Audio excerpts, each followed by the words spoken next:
Albania are returning to Junior Eurovision 2016 in Malta, and they are sending Klesta with the song Besoj.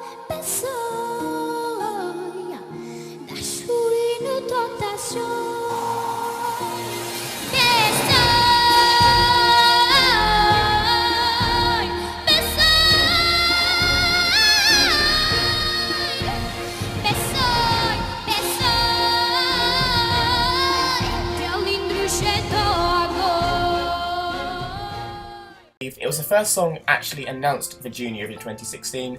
As you can see, Emily is back, and this time we have Katie coming from us all the way from Estonia. How are you, Katie, first and foremost? Hi, I'm great. How are you? I'm well, thank you. And so yeah, we're going to jump straight into it. It's called Besoj, translates to I believe in English, but there is no English in the song. First impressions, Emily, what do you think of the song first and foremost? Well, first of all, when I was listening to it at the start, I thought it had like a sort of molitva feeling, like, I don't know, sort of like dark, and then it builds up and up. She's got a really strong voice, which is crazy because she's only tiny, and it really surprised me because, you know, at first it was all like nice and sweet and soft, and then she just belts it out, and it's like, where does this voice come from? She honestly sounds really good. I think out of the 3 Albanian entries that they've had, it's the best for me personally, and I think there might be a dark horse this year, honestly. Yeah, Katie, your first impressions on Besoj? Yeah, it's very adult sounding, and she is like adorable. She's so small, and like I kind of think I always like flashback to Ukraine 2012 Junior Eurovision. How like ball girl just singing like a very serious song and is completely nailing it, which is also a reason why I'm thinking like maybe she can, you know, have the potential to, you know, end up doing really well, but at the same time, you know, it's a kid contest, so. Yeah, I agree. I think it's a very powerful song for for the junior contest first and foremost. It's a very, very dark, powerful sounding song. I must admit, when I saw her come on stage, I wasn't expecting that from her. So just little girl, like glasses, just looking sweet as anything, and then she absolutely has this powerful voice.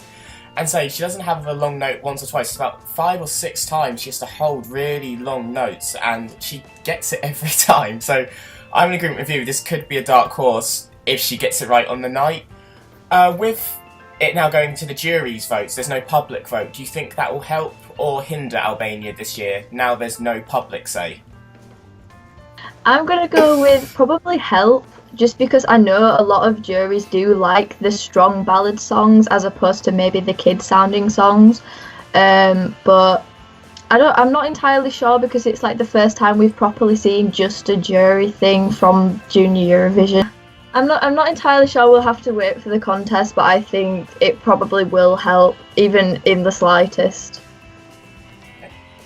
Katie, I see you nodding in agreement there. I completely agree because the juries, you know, seem to have always gone for the very mature and some songs that like don't really fit into Junior Eurovision because they're just so grown up. Yeah, very, very true. So it could do very well. I think the adult jury is going to absolutely love this. Probably top 2, top 3, fighting with likes of Russia. Kids jury, you don't know. It depends on what is placed around it in running order, I guess. Because, you know, you just have to wait and see, like you said. This is the first time they're doing it, so we can't really know how it's going to play out. Any negatives for the song for you at all? Just in any shape, form or details that don't make you scream to high heaven about it? Katie, you're going to come to you first now. And any negatives regarding Albania's entry this year? Not really, because they've only had 3 entries so far, and I might like it the most, actually. It's better, yeah. That's good. Emily? I think the only one thing I'd say is that it doesn't really have much of a performance. When she's performing on stage, I don't really remember anything that she does because she really just stands there and sings out, which can be good, but also I'd like to see maybe a bit more happening on stage.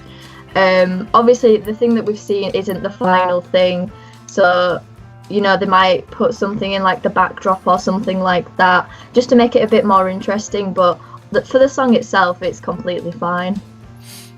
Yeah, so the song's fine. There wasn't much going on staging-wise. That was a slight drawback. But like I said, it doesn't really need much. I'd be happy if they kind of took what Serbia did last year and just had some wind machines, some colours, and some just like all of it built around her, but they just had to stand there and sing, sort of thing. We'll just have to wait and see. We don't know what's going to happen, but yeah, there's no major worrying thing I'm going into Malta with. It's just really a case of, can she perform it that well live on the night, or afternoon even?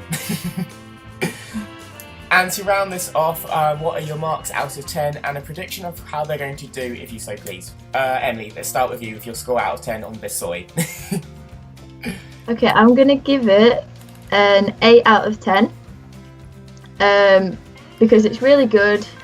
But yeah, as I said, I'd just like to see maybe a bit more of the performance.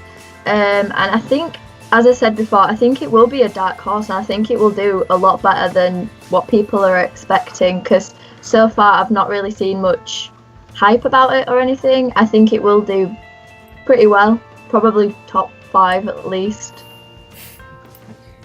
Katie? Yeah, I'd give it 7 out of 10.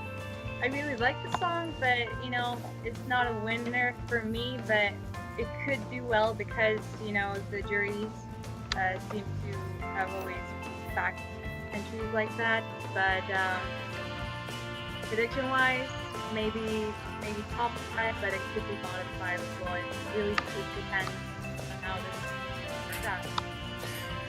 Yeah, I'm going to agree with Emily. 8 out of 10. I think it's a very solid entry. As much as I do love last year's entry, I do think this song is better. I do think it's going to fare them better in the contest. And yeah, top 5 or just missing out, but I can also see your point, Katie, where it could be a top 5 or a bottom 5. It really depends if the juries are in sync with each other. Because we saw this year in Eurovision, a jury could place a song really high, but if a different group of people disagree, it can drag it right down. An example of that is Malta, 4th in the juries, and then 23rd or something with the televote. So it's really about finding that balance. But that's what we think on Besoj. What do you think it will do in Eurovision, Junior Eurovision 2016? You can let us know. Follow us on Instagram, Twitter, Facebook and Eurotrip.com. And make sure you follow us because we'll have all the news regarding the Junior Eurovision contest right up until the grand final on the 20th of November.